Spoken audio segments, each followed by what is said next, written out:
Alright, how what? Hello, how are you? I'm lush, thanks. You? Not great. I heard my parents arguing last night. Ooh, chops in, were they?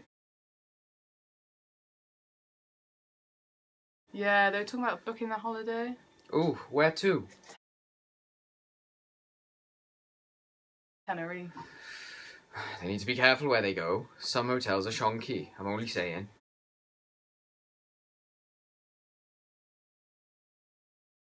How do you know? Stayed there last year. I was tamping with the state of our hotel room. It was minging.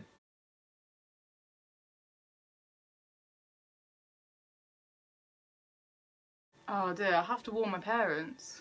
Probably a good idea. Anyway, I've got to be going. In a bit.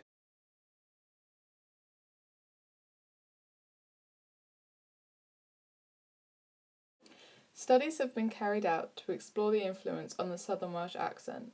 There are several influences, such as the dialect of the West Country and the West Midlands, and the way in which teachers have taught English in Welsh schools. However, the most striking influence was the Welsh language. It has given the accent its melody, formed by the rise and fall of the speaker's pitch, as they put stresses on certain sounds.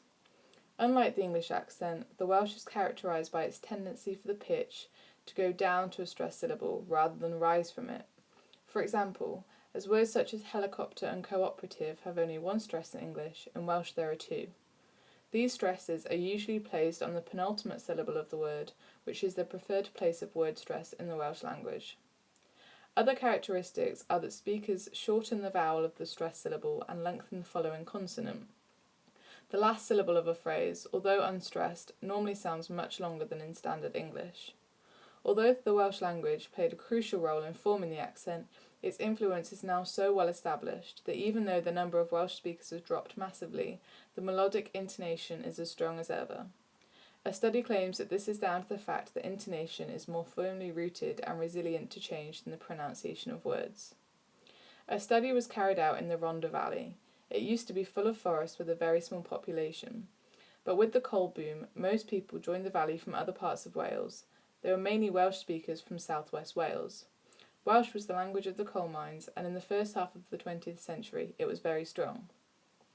The older group that was interviewed in this study would have been brought up at the time when there was a lot of Welsh in the valley, but shortly afterwards the language use started to decrease. Oddly, the intonation does not seem to have eroded and is unchanged in the valley today. Here you can see a map of Wales, with the southern area as the focus of this video. I have discussed the South Welsh accent as a whole, but it is interesting that there are differences between areas within southern Wales, the main one being Newport and Cardiff, where in Newport they add an S to words, much more than people do in Cardiff. I hope that this was informative, and thank you for listening.